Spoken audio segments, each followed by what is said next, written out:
আমি অনেক অনেক ছেলে আলহামদুলিল্লাহ আমার মহব্বত করে আমারে যদি কেউ জিগায় যে হুজুর গুনাহ ছাড়বার কথা একবার মনে হয়, আবার গুনায় জড়াইয়া পড়ি, কি করবো? বা মাঝে মাঝে সিদ্ধান্ত নেই ভালো হয়ে চলবো, আবার 15 দিন পরে 20 দিন পরে আবার টেম্পার জায়গা, পারি না, কি করব? তা আমি সবসময় বলি চেষ্টা করবা কোনো আল্লাহওয়ালার কাছে আসা যাওয়া করতে। যদি না আসতে পারো ব্যস্ততার কারণে, পড়ালেখার কারণে, কর্মের কারণে, চাকরির কারণে, হতেই পারে ছুটি নাই আমার, তাহলে কমপক্ষে নিজ এলাকার তুমি যেখানে নামাজ পড়ো ওই ইমাম সাহেবের কাছে কতক্ষণ বসে থাকো, দেখবা ইমাম সাহেবেরই কও যে হুজুর আমার একটা ভালো কথা কয়ে দেন, আমার জন্য একটু দোয়া করে দেন, আমি যেন ভালো হয়ে চলতে পারি, আমি যেন আমার চরিত্রটা ঠিক রাখতে পারি। হ্যাঁ, মাওলানা মারুফ এই মাত্র বলল, নবম শ্রেণীর ছাত্রের কথা বলছি কিনা বলেন? আমি যেই ছেলের কথা শুনছি এতক্ষণ 15-20 মিনিট মোবাইলে বললাম যে কথা, এও এরকম কথাই কইছে, একই কথা। তার কথা শুনে অবাক হইলাম যে ঠিক এ আর এ একজন না, আরেকজন সে এই কথাগুলি বলছে, নষ্ট চরিত্রের কথা। জঘন্যতা কোথায় নামছে?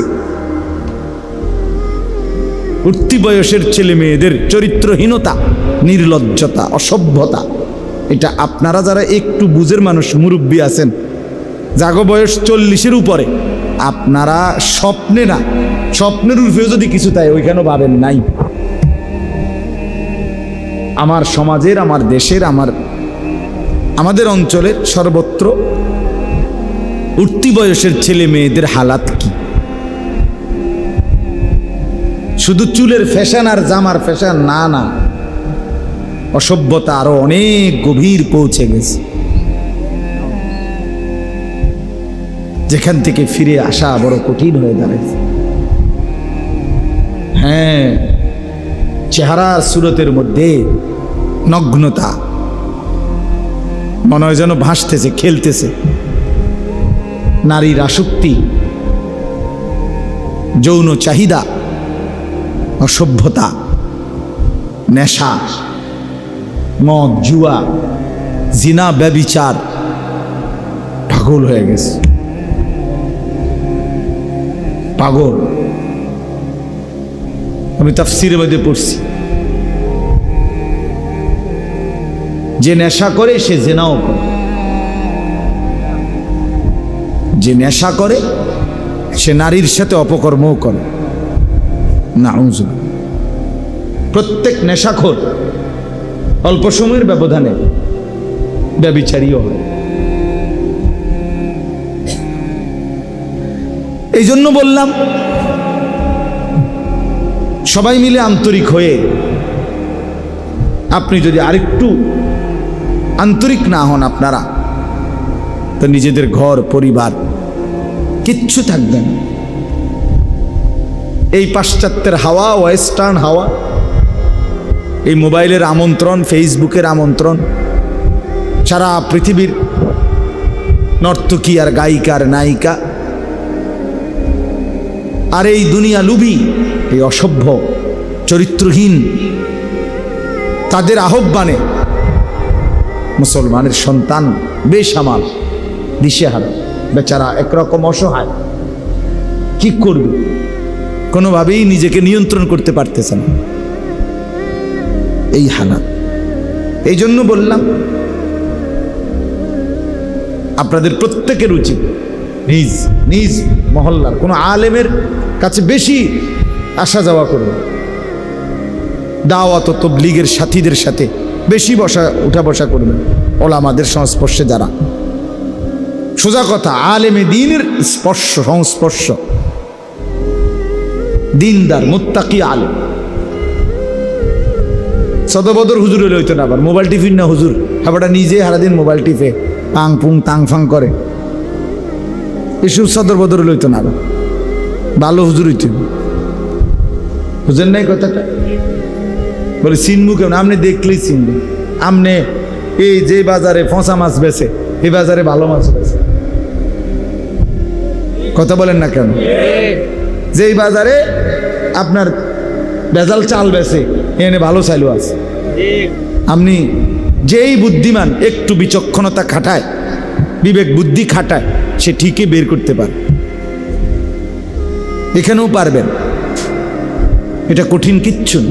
আল্লাহ তাআলা কোরআনুল কারীমের মধ্যে বলছে, আল্লাহকে ভয় করলে, গুনাহ থেকে বাঁচবার সিদ্ধান্ত নিলে আমি আল্লাহই তোমার অন্তরে একটা ফুরকান, পার্থক্য করার মতো শক্তি, একটা আলো তোমার অন্তরের ভিতরে আমি দিয়ে দেব।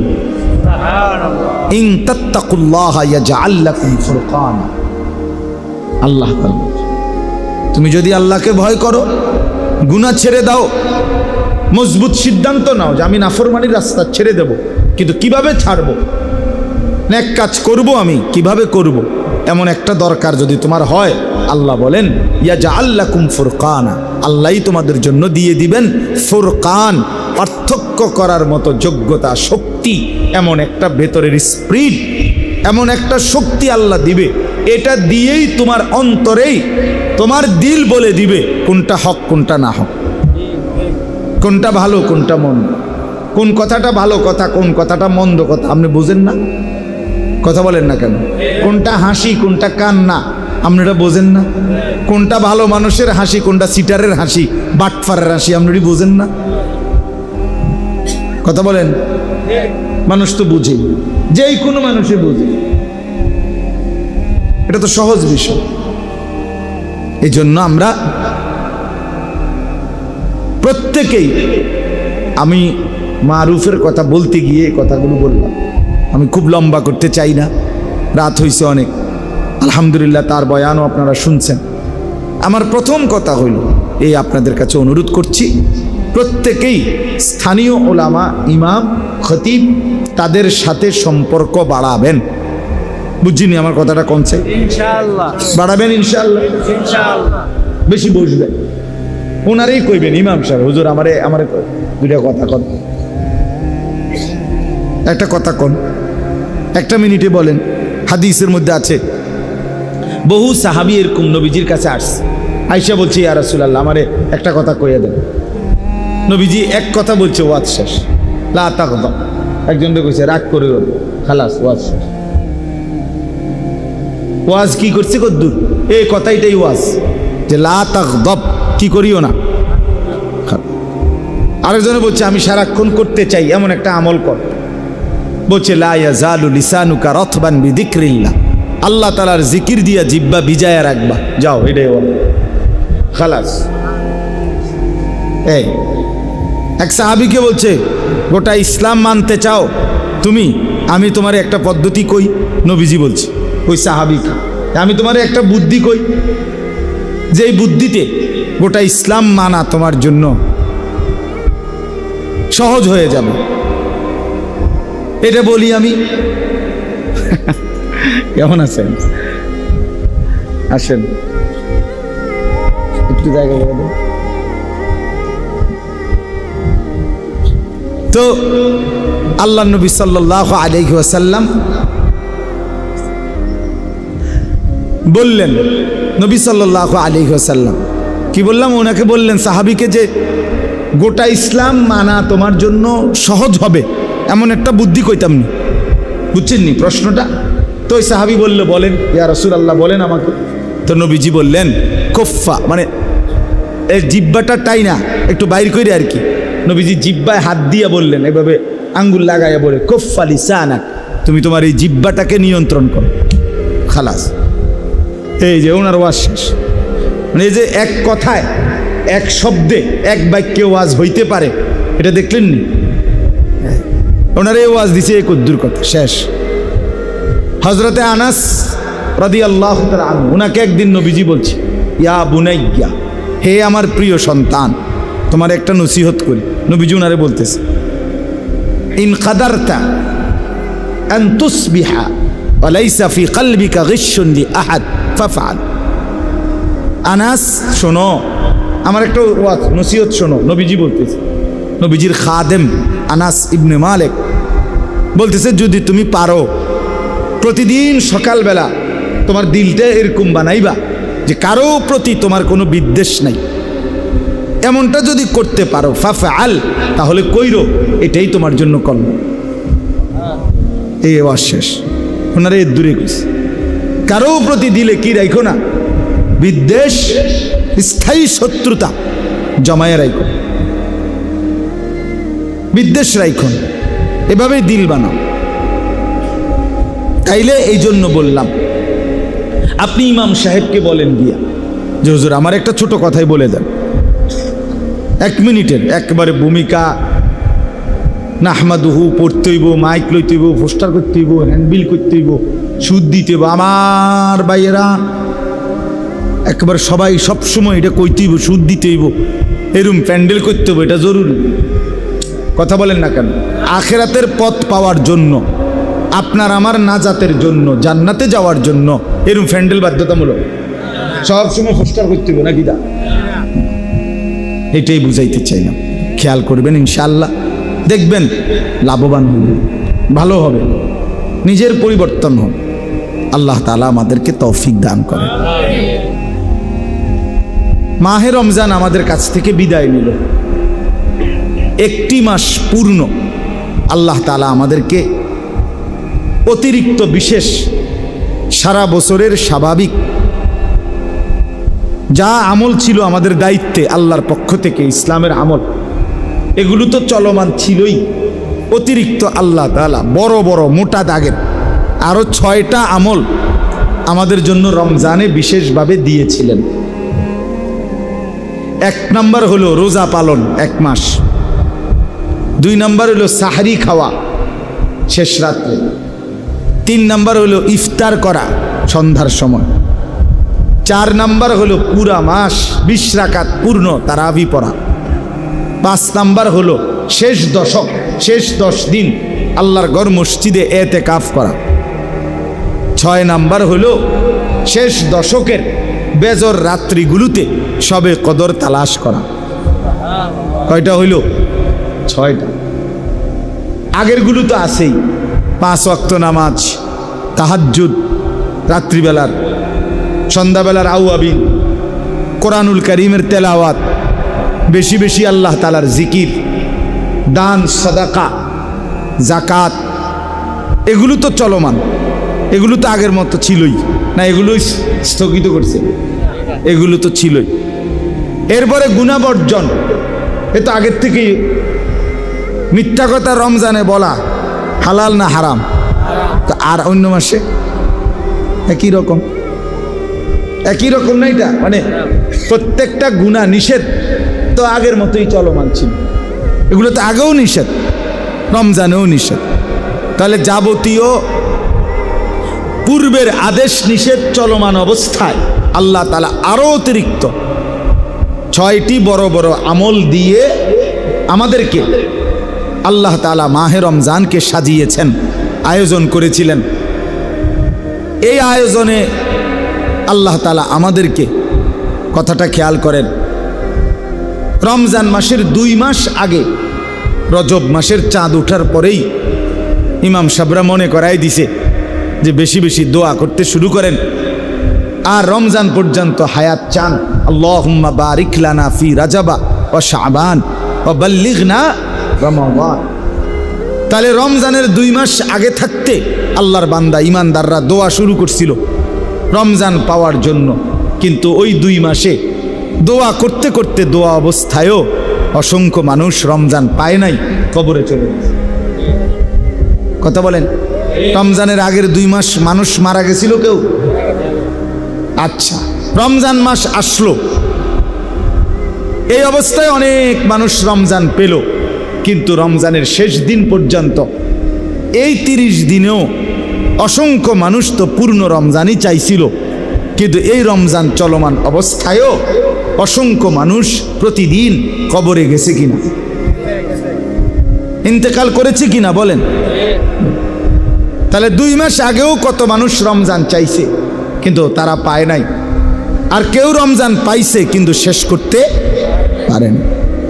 আমার শায়েখ আল্লামা মুফতি মুশতাকুর নবী সাহেব হুজুর বলতেছিলেন শেষ দিন আপনার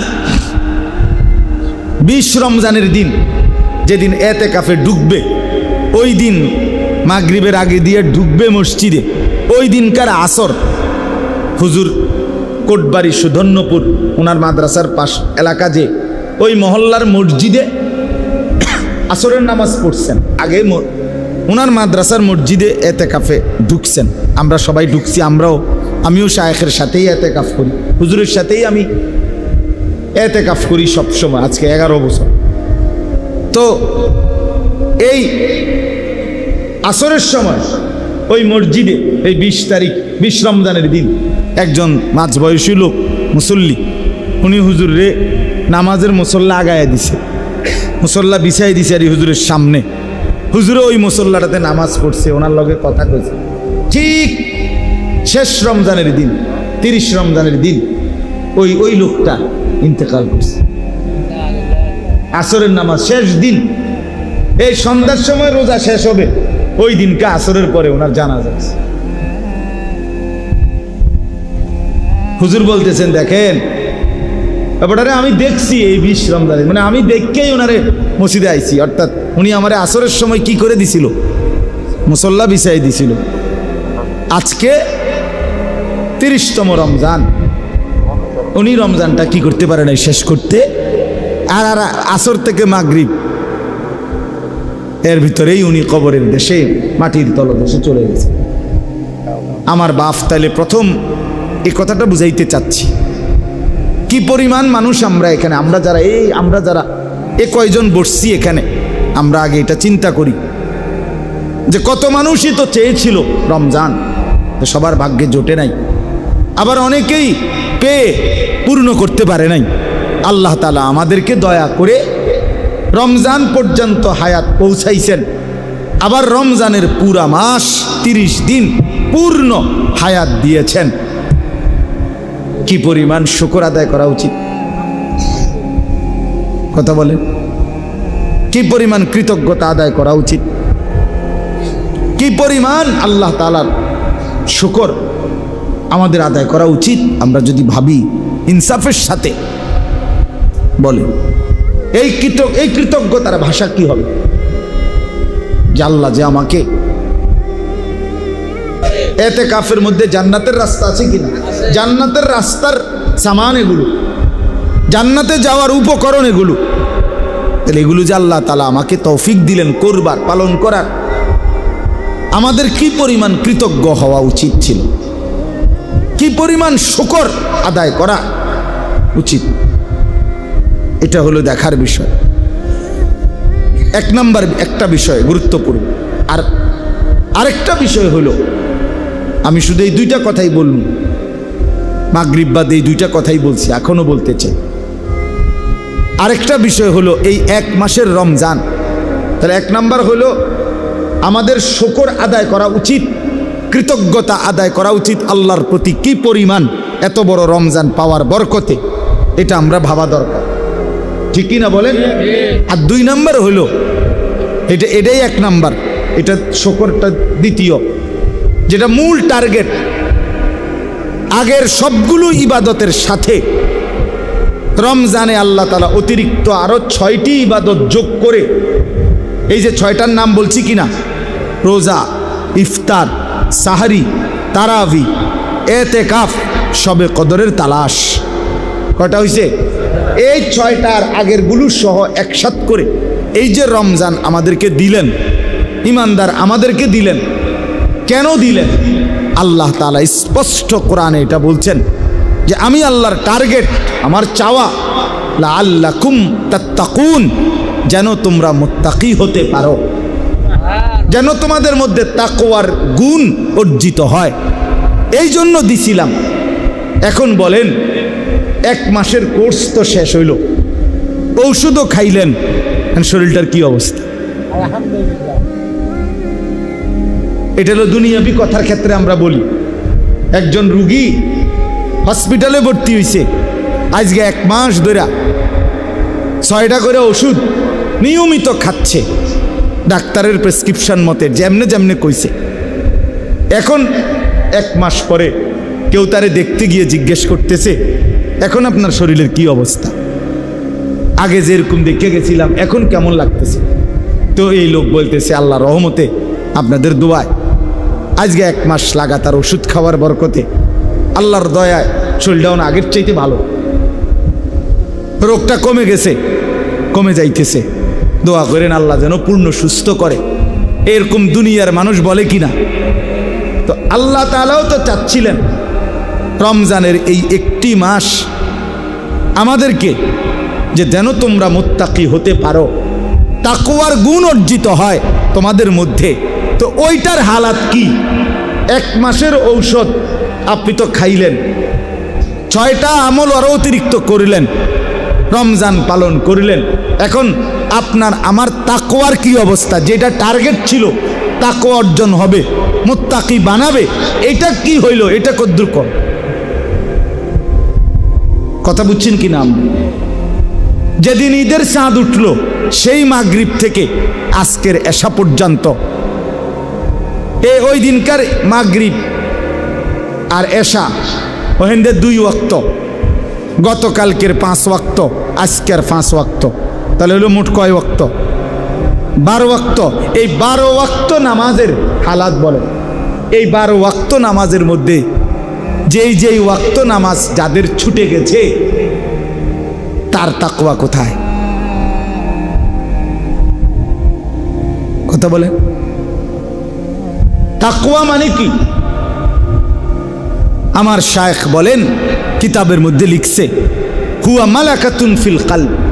তাকওয়া হচ্ছে এই দিলের মধ্যে অর্জিত একটি যোগ্যতা। কিসের যোগ্যতা? যোগ্যতা হইল এমন একটি যোগ্যতা যেটার আসলে হলে তাকওয়া, যে এই যোগ্যতার বলে ওই ব্যক্তির জন্য গুনাহ ছেড়ে দেওয়া সহজ হয়, ইবাদত পালন করা সহজ হয়। এইটারে কয় তাকওয়া। এই যোগ্যতাটা আসা। তা রমজানের 1 মাসের টার্গেট ছিল এই যোগ্যতাটা আপনার মধ্যে আসবে। এই 6টা ওষুধ দিছে আপনারে, রোজা, ইফতার, সাহরি, তারাবি, এতেকাফ, শবে কদর, যেন আপনার মধ্যে ওই যোগ্যতাটা আসে, তাকওয়ার যোগ্যতাটা। যে যোগ্যতা বলে আপনি গুনাহ ছাড়বেন সহজ, গুনাহ ছেড়ে দেওয়া সহজ হবে, ইবাদত করা সহজ হবে, আল্লাহর হুকুম পালন করা। এখন এই 12 ওয়াক্ত নামাজ যাদের ছুটে গেছে তাদের 1 মাসের ঔষধ খেয়ে আল্লাহর হুকুমের রমজান পালন করে অর্জন কোথায়? তাকওয়া কই? গুনাহ না হওয়া, ইবাদত পালন করা, এটাই তো তাকওয়া। তো এটা কই বলেন? ঈদের আনন্দ, ঈদের ব্যস্ততার পরেও ভিতরেও আপনারা যে এতগুলো মানুষ আল্লাহর কথা শুনতে বসছেন, আপনারা আসলে রীতিমতো আল্লাহর ওলি, ভালো মানুষ আপনারা। আল্লাহ তাআলা আপনাদেরকে ভরপুর কবুল করেন। এই মুহূর্তে মানুষ খুব বেশি ব্যস্ত, ঈদ উদযাপন করতেছে। রমজান যাই করছে না করছে, ঈদ খুব জমজমাট উদযাপন করতেছে। এর ভেতর দিয়েও আলহামদুলিল্লাহ আজকে পবিত্র ঈদুল ফিতরের পরদিন দীর্ঘ 1 মাসের মাহে রমজান আল্লাহ তাআলার ইবাদত আর বন্দিগি আল্লাহর দয়ায় আদায় করার পরে ঈদ পরবর্তী আজকের এই ইসলাহি মাহফিল, আমার প্রিয় ভাই, ছোট ভাই, আমার শায়েখ আল্লামা মুফতি মুশতাকুন নবী কাসেমি হযরত দামাত বারাকাতুহুমের আপন ছোট ভাই হযরত মাওলানা মুফতি মারুফ বিল্লাহ আপনাদের সামনে এতক্ষণ পর্যন্ত কথা বলেছেন। তার বয়ানের অর্ধেক অংশ বলা যায় আমি নিজেও শুনেছি। আমি আসছি আরো আগে, আরো আধা ঘন্টা আগেই আসছি। ইচ্ছা করেই এদিকে আসি না, একটু দূরে চেয়ারম্যান সাহেবের বিল্ডিংয়ে আসছিলাম। এমনি বসেছিলাম যে মারুফ আর একটু বলুক, এই কারণে দেরি করে আসছি, একটু ইচ্ছা করি। আমরাও শুনতেছিলাম, আপনারাও শুনেছেন। সে অনেক ভালো একজন আলেম, আল্লাহওয়ালা, দিল দরদি মানুষ। শায়েখের ছোট ভাই, কুমিল্লা ভিক্টোরিয়া বিশ্ববিদ্যালয় কলেজ মসজিদের ইমাম। অনেক যুবক আলহামদুলিল্লাহ এখন আমাদের এই মারুফ যিনি এখন বয়ান করলেন তার সংস্পর্শে ইউনিভার্সিটির কলেজের অনেক ছেলে, অনেক আলহামদুলিল্লাহ পরিবর্তন হয়েছে, এদের হচ্ছে। ইউনিভার্সিটি পড়ুয়া অনেক ছেলে আলহামদুলিল্লাহ তার সংস্পর্শে কোরআনুল করিম শুদ্ধ করতেছে, শিখতেছে, ওযু, নামাজ, হালাল হারাম, পাক নাফাক, আখিরাতের ফিকির করতেছে। এই বছরও ওই ভিক্টোরিয়া বিশ্ববিদ্যালয় কলেজ মসজিদে সে এতেকাফ করছে। প্রায় 70 জনের মতো সাথী তার সাথে এতেকাফ করছে আলহামদুলিল্লাহ। আমাদের সাথে প্রায় 1300 সাথী এতেকাফ করছে, 1200-1300 হবে এক মসজিদে।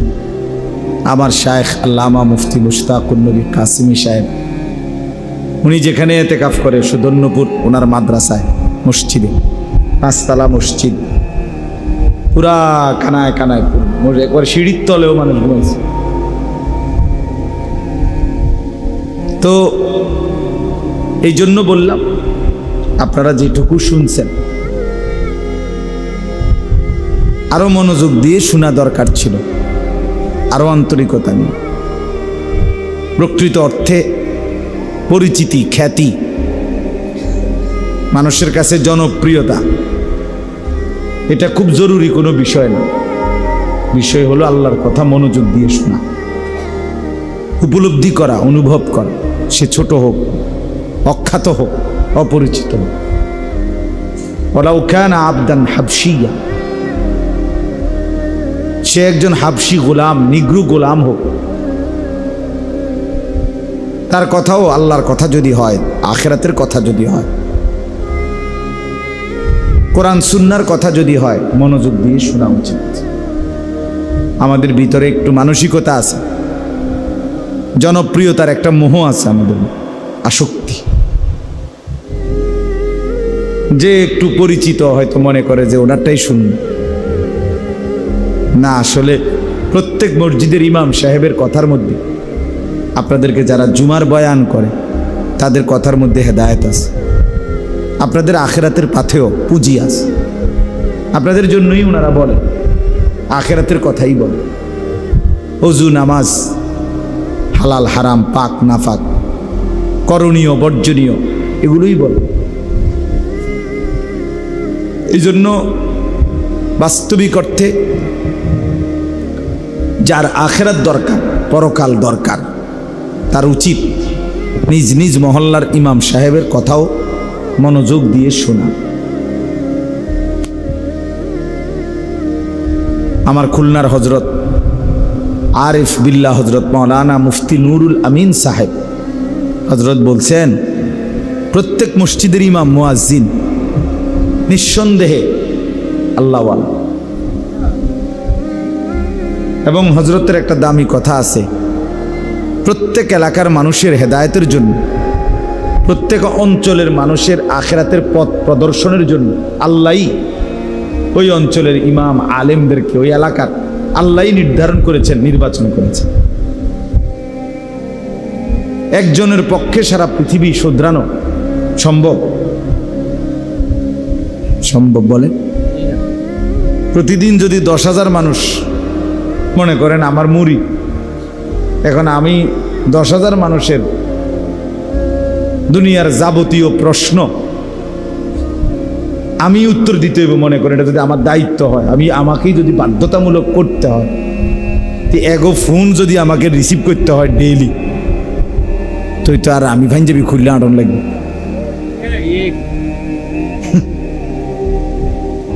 মনে করেন আজকে এই আসার পথে আমি এখন 2,500 নারায়ণগঞ্জ ওইখান থেকে বয়ান করে আসছি, মাগরিব বাদ ওইখানে বয়ান করছে। তো আসার পথে আমি একটা ফোন ধরছি, বরিশালের একটা ছেলে ফোন দিছে, তার কথাই আমার শুনতে হয়েছে 15-20 মিনিট। তার দুঃখ শুনতে শুনতে আমার জান শেষ। বহুত কিছু হেতের কথা কথা, হুজুর আমার আল্লাহর দোয়ায় মোবাইলটা ছাইরেন না, আপনি কুদ্দুর শুনেন আমার কথা। তাই ঠিক আছে কও, শুনলা, কইছি কমাইয়া কও, সংক্ষেপ করে কই, সংক্ষেপেই 20 মিনিট শুনছি। একটা উদাহরণ দিলাম। এখন এইভাবে যদি সব মানুষের কথা একজনকেই সমাধা করতে হয়, সম্ভব এটা? আল্লাহ তাআলা এই জন্য কুদরতিভাবে আল্লাহ তাআলা প্রতিটা অঞ্চলে উপযুক্ত আলেম, ইমাম, খতিব, ওলামা আল্লাহ তাআলা ওই অঞ্চলের মানুষদের জন্য আল্লাহ তাআলাই ছড়িয়ে রেখেছেন, বিছায়া রাখছে। এই জন্য আপনাদের কাছে প্রথম কথা হল এটা মনে রাখতে হবে, কারো ওয়াজ একটু পরিচিতি বেশি, কারো কম, এটি কোনো কথা না। এটা মূল কোনো বিষয়। মূল বিষয় হলো আমার আখেরাতের পুঁজি আমার গ্রহণ করলাম কিনা, আমার আখেরাত সুন্দর হবে কিনা, আমি কবরে আযাব থেকে মাফ পাবো কিনা, আমি জাহান্নাম থেকে বাঁচবো কিনা। যদি এটা মানসিকতা হয়, তাহলে আপনার ইমামের কথার দ্বারাই, আপনার মসজিদের খতিবের কথার দ্বারাই আপনার জিন্দেগির পরিবর্তন হবে। যেমন এই প্রমাণ বললাম, ওই ভাই এই মোবাইল এটা লইয়া ব্যস্ত, এই হাতের মোবাইল এগুলো নামান, ওই ভাই এটা নামান, নেন পকেটে নেন, খটরমটর করেন না। মোবাইল দিয়ে রেকর্ড করতে হলে এরকম স্ট্যান্ড কিনে আনবেন, অথবা এরকম বাঁশ লাগাবেন, বাঁশের আঘাত মোবাইল টাঙ্গাই দেবেন, হাতের মধ্যে রাখলে এটা শুধু খরচা মশল, বাকি সাথের লোকদেরও ডিস্টার্ব হয়। বুঝেন নাই কথাটা? চলেন তো এটার প্রমাণ বললাম, এই যে মাওলানা মুফতি মারুফ এতক্ষণ যে বয়ান করলেন, তার মসজিদের ইমাম সেখানে আলহামদুলিল্লাহ আমি নিজে গিয়েও দেখছি। এখন বয়স্ক এবং জেনারেল শিক্ষিতদের জন্য সে মসজিদের পাশে মাদ্রাসা করছে, শুধু বয়স্করা পড়ে। বুঝেন নাই কথা? 70 জনের মতো যুবক মানুষ তার সাথে এতেকাফ করলো, এবং অনেক যুবক তার থেকে প্রতিদিন প্রতিনিয়ত আখেরাত এবং পরকালের সন্ধান পাচ্ছে। তাহলে কেউ যদি মনোযোগী হয়, আন্তরিক হয়, তাহলে নিজ মসজিদের ইমাম সাহেবের কাছেই তার হেদায়েতের সামান, উপকরণ আছে। আছে কিনা বলেন? এটার প্রমাণ বললাম না। বক্তা হইতে হইব, জনপ্রিয় হইতে হইব, কারে আনলে লারা খাইব। বুঝেন না কথাটা? একেবারে মানসে মাছে গাছে একটা ফেস লাগিয়ে দেব, বুটে বাদামে বন, বিড়ি, সিগারেট, চা, বাতে মাছে একটা ফেস লাগিয়ে লাগছে। হ্যাঁ না, মাহফিল হয়েছে, তারা মানুষ হয়েছে, খালাস মানুষ হয়েছে তারার মাফ। তো এরপরে মানুষ হয়েছে তো বুঝছি, বন বিড়িও খুব বেচা হয়েছে, বুটমুড়িও বেচা হয়েছে খুব, কিন্তু পরিবর্তন কদ্দূর হয়েছে সেটা কোন কথা বোঝেন নাই? কথা তো ছিল এই, কথা তো ছিলই। পরিবর্তন হলো কোথায়? নামাজি বাড়ছে কয়জন? আখেরাতের ফিকির বাড়ছে কয়জন? চোখে পানি এসেছে কয়জনের? আল্লাহর ভয় তৈরি হয়েছে কয়জন? এটা বলে। এই জন্য আমি অনুরোধ করলাম, যে কয়জন বুঝছেন, যিনিই বুঝছেন, এটা মনে রাখবেন, প্রত্যেক অঞ্চলে আপনাদের এলাকার যারা ওলামায়ে কেরাম তাদেরকে কদর করবে। বলেন ইনশাআল্লাহ। নিজের ইমাম, নিজের মসজিদের মুয়াজ্জিন, নিজের মসজিদের খতিব, নিজ এলাকায় যে সমস্ত আলেমরা আছে ওনাদেরকে কদর করবে।